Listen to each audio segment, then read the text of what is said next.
Welcome back. आप देख रहे हैं एटी मनी बनूं अपना फाइनेंस मिनिस्टर। मैं हूं आपके साथ कविता थपलियाल। और शो को आगे बढ़ाएं उससे पहले बता देते हैं कि आप अपने सवाल हम तक कैसे और कहां पहुंचा सकते हैं। एक व्हाट्सएप नंबर है जहां पर हमें इंतज़ार होता है आपके सवालों का, और ये सवाल आप हमें व्हाट्सएप पर टाइप करके भेज सकते हैं। और आप चाहें तो वीडियो के ज़रिए अपने सवाल को शूट करके उस वीडियो को इस व्हाट्सएप नंबर पर आप अपलोड भी कर सकते हैं। और 9619873567 ये जो नंबर आपको स्क्रीन पर फ्लैश होता हुआ दिखाई दे रहा है, ये है वो नंबर जहां पर हम इंतज़ार करते हैं आपके सवालों का। तो चलिए शो को आगे बढ़ाते हैं और मिलवाते हैं आपको हमारे मेहमानों से जो आज दर्शकों की फाइनेंशियल प्लानिंग करेंगे। हमारे साथ हैं अमित कुकरेजा, फाउंडर अमित कुकरेजा एडवाइजरी, और रुंगटा सिक्योरिटीज़ के CFP हर्षवर्धन रुंगटा। आप दोनों का स्वागत है इस खास पेशकश में जहां पर बारीकी से हम फाइनेंशियल पोर्टफोलियोज़ की तफ्तीश करेंगे और बताएंगे कि क्या है सही तरीका अपने आर्थिक लक्ष्यों को पूरा करने का। पहला सवाल मेरे ख्याल से हर्ष के लिए है। उमेश शर्मा साहब हमारे साथ फोन लाइन पर मौजूद हैं। शर्मा जी नमस्कार, कहाँ से बोल रहे हैं सर? कुछ बताएं अपने बारे में। जी मैम, मैं मुंबई से बात कर रहा हूँ। बॉम्बे से हैं, बताएं। जी, मैं SIP स्टार्ट करने की सोच रहा हूँ। अच्छा। 3,000 रुपये पर मंथ 5 फंड में। ओके। तो टोटल ओके। मेरा कॉर्पस मैं सोच रहा हूँ at the time of retirement, अभी तो नहीं, बट आगे प्लानिंग कर रहा हूँ मैं कि 1 करोड़ तक मुझे कॉर्पस जमा करना है। तो उस हिसाब से मैं कुछ फंड सोच रहा था, टोटल 5 फंड के हिसाब से कि 3,000 रुपये पर मंथ मैं 5 फंड में इन्वेस्ट कर सकूँ। Per month 15,000 total. समझ गए। उमेश, क्या करते हैं आप? परिवार में कौन कौन है? आर्थिक जिम्मेदारी आपके ऊपर है या नहीं? कुछ बताएं अपने बारे में। नहीं मैम, मैं अभी अनमैरिड हूँ। अभी फाइनेंशियली डिपेंडेंट मेरे फादर है। बाकी तो ऐसा कुछ जिम्मेदारी ऐसा अपना नहीं है, घर की जिम्मेदारी, बाकी और कुछ नहीं। क्या उम्र है आपकी? मेरे 32। ऑलराइट। और अब आपने जो सोचा इन्वेस्टमेंट की शुरुआत करने के बारे में, वो उसके पीछे क्या वजह है? और वो भी आपने सोचा कि इक्विटी बाज़ार में पार्टिसिपेट किया जाए म्यूचुअल फंड्स के ज़रिए। इसकी समझ और सोच आप में कैसे आई? मैं कॉन्स्टेंटली मॉनिटर करता हूँ। बेसिकली मेरा जो जॉब प्रोफाइल है basically that is basically into banking and insurance, investment related ही है अच्छा। मेरा। तो मेरा थोड़ा क्यूरियोसिटी है इस बारे में बेसिकली कि मैं थोड़ा जान सकूँ बेकारी और जान सकूँ और बेसिकली समझ सकूँ इस बारे में। तो मेरा क्यूरियोसिटी है इस बारे में ताकि मैं इन्वेस्ट कर सकूँ। चलिए, अच्छा लगा ये सुनकर, लेकिन साथ ही मुझे बताएं कोई इंश्योरेंस पॉलिसी तो आपने गलत नहीं खरीद रखी? नहीं मैम, कोई इंश्योरेंस पॉलिसी को गलत नहीं खरीदी मैंने। अच्छा, लाइफ इंश्योरेंस तो लिया है ना टर्म प्लान के रूप में? जी दोनों। चलिए, बहुत बढ़िया। हेल्थ इंश्योरेंस दोनों ले रखा हूँ। चलिए, तो कम से कम आपने बुनियादी ढांचा तो अपना सही रखा हुआ है। बाकी आपकी सहायता हर्ष करेंगे। हर्ष। यस शर्मा जी, एक चीज तो आपने अच्छी की जो आप बता रहे हैं कि आपने, क्योंकि आपके फादर आप पे डिपेंडेंट है और घर के खर्च जो आप संभाल रहे हैं, तो आपने इंश्योरेंसेज ले रखा है। So I think that's a good thing. शुरू करने के लिए आपने वो सही चीजें ले रखी हैं। ये भी एक अच्छा इंटेंट है कि आप रिटायरमेंट के लिए अभी से सोच रहे हैं और उसके लिए आप जमा करना चाह रहे हैं। और एक और चीज, आपने एक टारगेट लिया है कि आप 1 करोड़ रुपए इकट्ठा करना चाहते हैं रिटायरमेंट के लिए। तो एक अच्छी न्यूज और एक थोड़ी नॉट सो गुड न्यूज दोनों आपको दे देता हूँ। आप अगर 15,000 रुपए आप अगर 25 से 30 साल के लिए इन्वेस्ट कर दें, जितनी आपके पास टाइम है इन्वेस्टमेंट के लिए, और अगर हम 12 to 14% का अनुमान लगाते हैं कि भाई आगे जाते हुए आपको 12 से 14% आसपास का अगर रिटर्न मिलता है, तो आपका जो कॉर्पस इकट्ठा होगा वो 5 से 8 करोड़ के बीच में होगा विद द सेम 15,000 रुपीज। तो 15,000 आप जमा कर रहे हैं और इकट्ठा जो रकम होगी वो करीबन 5 से 8 करोड़ की रेंज में हो सकती है, डिपेंडिंग ऑन 12 से 14% की जो हम रेंज ले रहे हैं। तो ये एक अच्छी न्यूज है कि आप जितना चाह रहे थे, आप 1 करोड़ रुपए इकट्ठा करना चाह रहे थे, तो उससे कई ज्यादा आपका एक्यूमुलेट होगा। अब क्या नॉट सो गुड न्यूज ये है कि आगे जाके अगर आप 25 या 30 साल बाद वैल्यू ऑफ मनी को अगर देखते हैं, तो 1 करोड़ रुपया जो आप ओरिजिनल टारगेट लेके चल रहे थे वो बहुत ही कम हो सकता है। आप अगर 15,000 जमा करना चाह रहे हैं, ये समझ में आता है कि आपकी इनकम जो है वो डेफिनेटली इससे डबल होगी या उससे ज्यादा होगी। सो नेवरदलेस अगर सेम लाइफस्टाइल आप रिटायरमेंट के टाइम पे जीना चाहते हैं, तो 1 करोड़ रुपए कम पड़ेंगे। सो यस, गुड न्यूज ये थी कि आपका टारगेट आप बहुत अच्छी तरह एक्सीड करेंगे। लेकिन जो न्यू टारगेट था, जो हम बात करें इन्फ्लेशन को ध्यान में रखते हुए, हो सकता है कि वो भी कम पड़े, 5 से 8 करोड़ रुपया शायद 25 या 30 साल बाद कम पड़े सेम लाइफस्टाइल के लिए। सो नेवरदलेस आप शुरुआत कर रहे हैं, शुरू करिए 15,000 रुपए से, लेकिन ध्यान रखिए कि आपका टारगेट 1 करोड़ नहीं है, आपका टारगेट इन्फ्लेशन एडजस्ट करने के बाद जो लाइफस्टाइल जीना चाहते हैं उस हिसाब से रिवाइज करके आपको अपना टारगेट बनाना होगा। ये जो 15,000 आप इन्वेस्ट करना चाह रहे हैं, आपने कहा 3,000 रुपए हर स्कीम में और 5 स्कीम लेनी है, तो फेयर इनफ, आप ऐसा पोर्टफोलियो बना सकते हैं, लेकिन ध्यान रखिएगा आगे जब आप अमाउंट बढ़ाना चाहेंगे तो 5 से ज्यादा स्कीम जोड़ने के लिए आपके पास बहुत स्ट्रॉन्ग रीजन होना चाहिए। आपको ये होना चाहिए कि मैं क्यों एक अलग स्कीम जोड़ूं और क्या मुझे उसमें वैल्यू मिल रही है। सो 5 स्कीम मैं आपको अभी बता देता हूँ। मेरे हिसाब से आगे जाते हुए भी आप इसी में ऐड कर सकते हैं। ऑब्वियसली पोर्टफोलियो रिव्यू करेंगे, लेकिन अगर सब कुछ ठीक है तो इन्हीं 5 स्कीम में और अपना पैसा SIP बढ़ा सकते हैं। तो 5 स्कीम ऐसे डिवाइड करेंगे हम। ICICI Pru Sensex index fund एक लार्ज कैप इंडेक्स फंड है, जो सेंसेक्स की 30 कंपनीज में इन्वेस्ट करता है। ये एक स्कीम आगे पोर्टफोलियो में हो गई। Canara Robeco emerging equity fund, ये एक large and mid cap category का फंड है। UTI flexi cap, axis mid cap and Kotak Nasdaq 100 FOF। तो इसमें आपको एक इंटरनेशनल एक्सपोजर भी मिल रहा है। इंटरनेशनल इन्वेस्टिंग हालांकि अभी बंद है, लेकिन ये स्कीम क्योंकि ETF के तहत में आती है, इसमें लिमिट अभी भी खुली है, तो आप इसमें इन्वेस्ट कर सकते हैं। तो जैसे मैंने कहा, ये पोर्टफोलियो बनाइए और इसमें आगे बढ़ते रहिए, रिव्यू करिएगा हर 2 साल में एक बार, और अगर कुछ बदलाव करने की जरूरत पड़े तो ठीक है, नहीं है तो इसी में अगर SIP बढ़ानी तो इन्हीं स्कीम्स में आप बढ़ा लीजिए।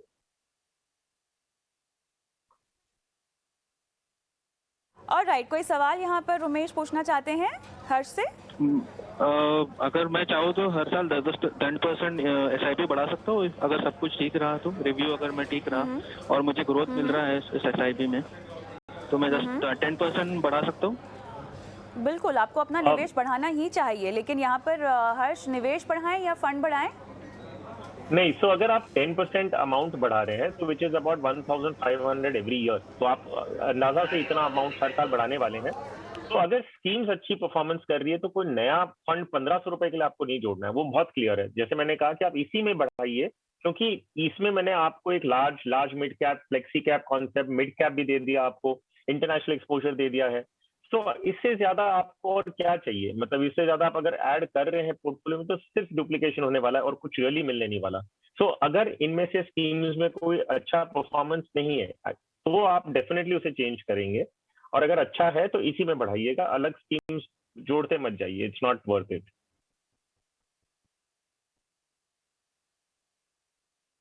चलिए, तो यहाँ पर उम्मीद करते हैं कि उमेश आपको आपके फंड्स का नाम मिल गया है। अपने इन्वेस्टमेंट की शुरुआत कीजिए जल्द से जल्द। अगली दर्शक रीना हमारे साथ हैं। रीना, नमस्कार। नमस्ते जी। कैसी हैं आप? क्या करती हैं? कहाँ से बोल रही हैं? मैं पहले एक अपना सेल्फ बिजनेस करती हूँ एंड मैं 30,000 के अराउंड इन्वेस्ट कर सकती हूँ पोर्टफोलियो में। मैंने अपने बेटे के लिए, अभी वो 18 इयर्स का हुआ है तो उसका डीमैट अकाउंट खोला है, तो अभी उसमें 9,000 मैंने SIP स्टार्ट किया है लास्ट मंथ से ही। टाटा डिजिटल फंड 3,000 है और पराग पारिक 3,000 है and Axis small cap I am investing for 3,000। मुझे एक उसका वो चाहिए था कि अगर 15 इयर्स में मुझे लंप सम अगर बनाना है तो which funds and how much do I need to invest है। ओके, आप क्या करेंगे इस राशि का? आपका लक्ष्य क्या होगा इस राशि से? मुझे मतलब बच्चों के लिए आगे जाके उनके लिए एक लंप सम अमाउंट होता है तो वो मुझे करना है। तो later on for their future higher studies, उनके लिए 1.5 से 2 करोड़ रुपए मुझे चाहिए 10 to 15 ईयर्स में, और विद इन 10 ईयर्स अगर हो सकता है तो बहुत अच्छा है, because I can increase my investment amount. बिल्कुल, निवेश तो अगर आपका 10 साल का ही टारगेट है तो आपको बढ़ाना तो पड़ेगा ही, लेकिन उससे पहले क्योंकि महिला निवेशकों को हम हमेशा कहते हैं कि वो सवाल पूछें, क्योंकि कहीं ना कहीं से आप काफ़ी इंस्पायरिंग होती हैं हमारी दूसरी विमेन इन्वेस्टर्स के लिए और व्यूअर्स के लिए। तो आपने इन्वेस्टमेंट की शुरुआत अभी से की है, लेकिन इसके बारे में आपने कैसे समझा? क्या आप पढ़ती हैं बाज़ार को? नॉलेज आप कहाँ से गेन करती हैं? कैसे कॉन्फिडेंस आया कि नहीं, मुझे ये करना चाहिए और मैं कर सकती हूँ? Honestly if I will say, मैं 1 महीने से आपका ये शो देख रही हूँ, अपना फाइनेंस मिनिस्टर, और यहाँ से शेयर्स देख के मैं दूसरी साइट में थोड़ा रिसर्च होता है, उनका पास्ट परफॉर्मेंस होता है, वो सब थोड़ा एनालाइज करती हूँ। तो वो सब देखने के बाद मुझे लगता है कि because I am not able to manage that fund और माय पोर्टफोलियो हाँ। की how much do I need to हाँ। इन्वेस्ट टू गेट दैट जी। Much of return. तो मुझे लगा कि और thank you so much for taking my question, क्योंकि मैंने ये एक्सपेक्ट नहीं किया था कि मैं व्हाट्सएप पे भेजूंगी और आप उसका आंसर देंगे, but I am really very happy कि आई गॉट देयर आंसर।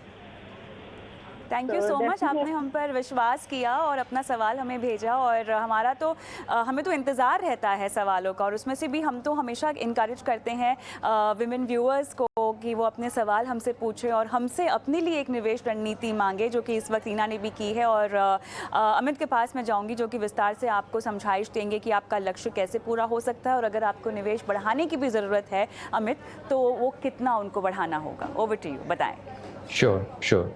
सो रीना, सबसे पहले तो मैं ये बोलना चाहूँगा कि आपने खुद पढ़ के, टीवी शो को देख के, कविता की गाइडेंस लेके एक पोर्टफोलियो डिजाइन किया है जो इतना खराब नहीं है, और आप अपनी फाइनेंशियल लिटरेसी को बढ़ाते हुए एक जेन्युइन अटेम्प्ट कर रहे हैं कि एक बड़ा कॉर्पस इकट्ठा हो सके आपके बच्चों के लिए।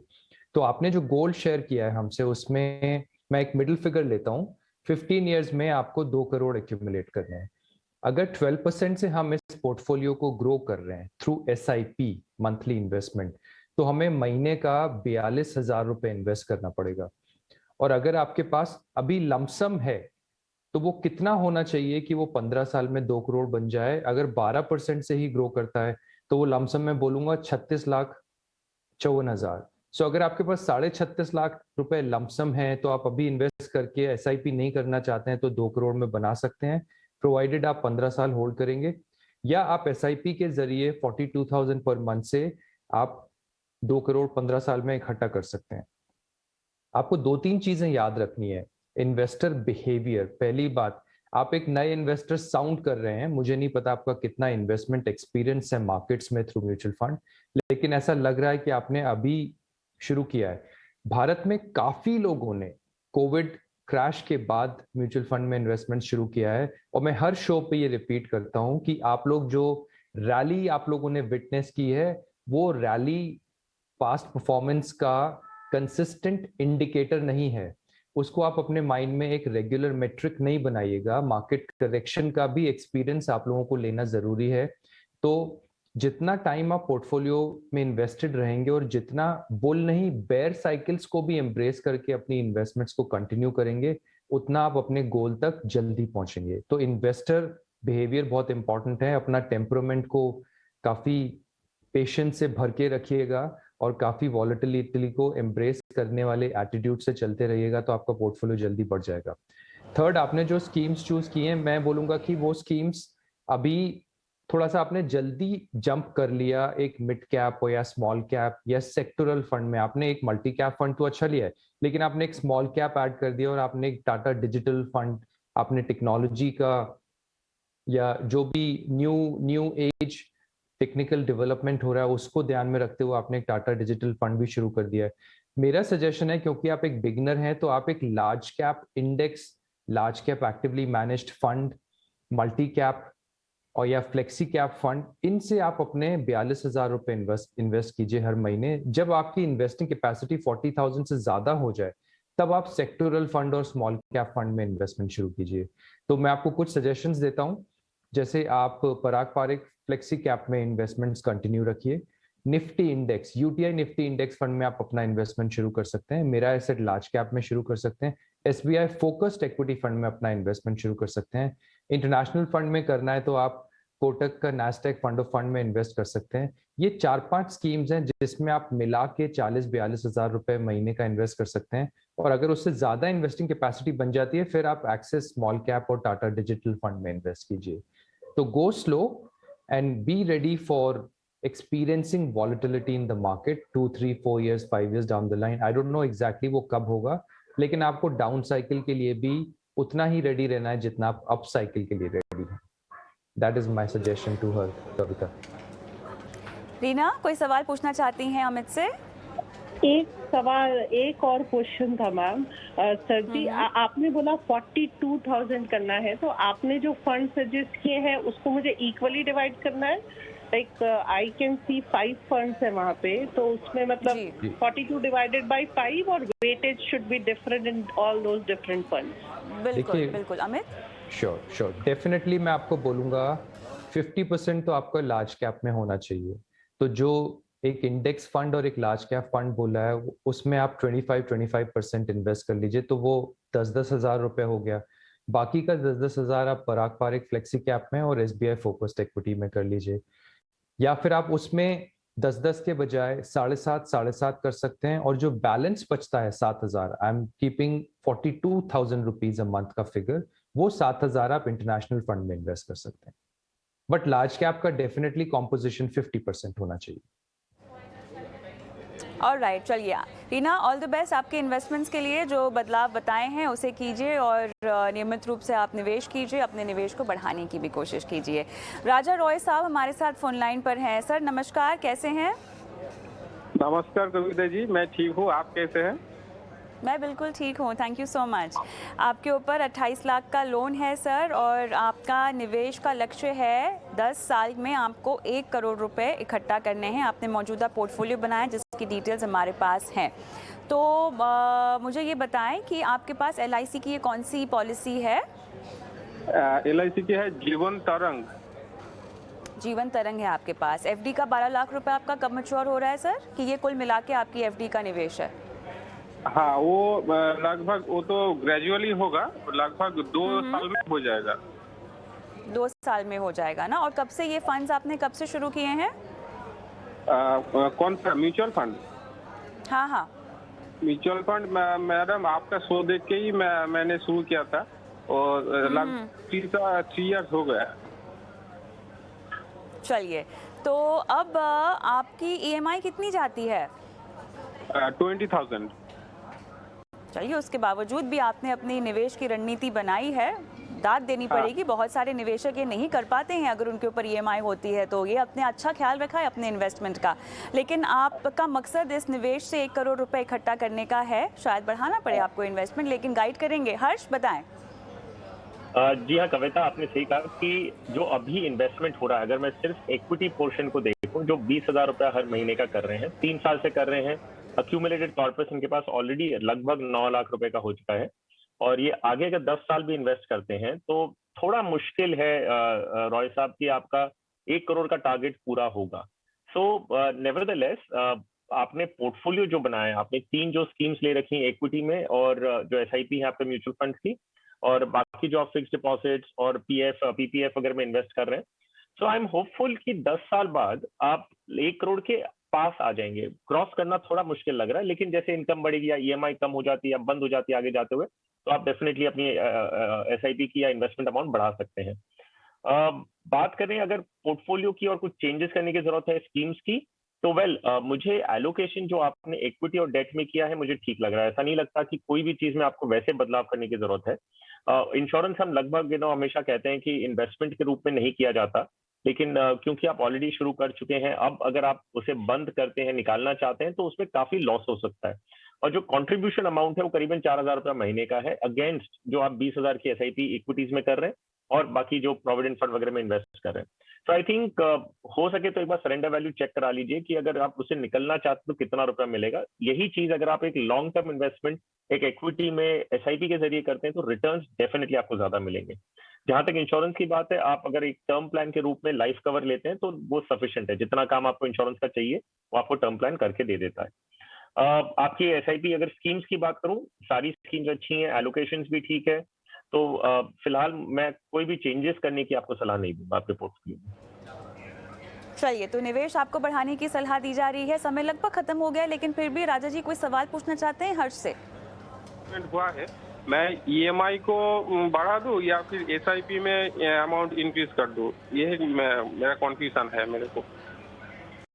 हर्ष, जल्दी से क्या जवाब होगा? ये डिपेंड करता है आपकी रिक्वायरमेंट्स क्या है। जितना अगर 1 करोड़ रुपए जो आपकी बहुत ही अगर फिक्स रिक्वायरमेंट है तो आपको इन्वेस्टमेंट बढ़ाना होगा।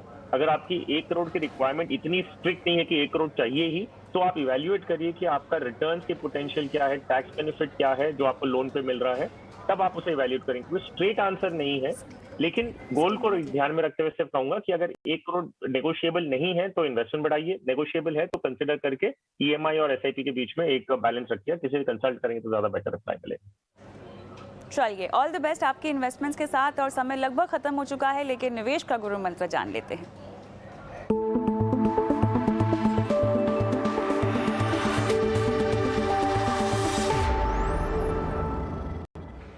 बताएं अमित, क्या गुरु मंत्र होगा?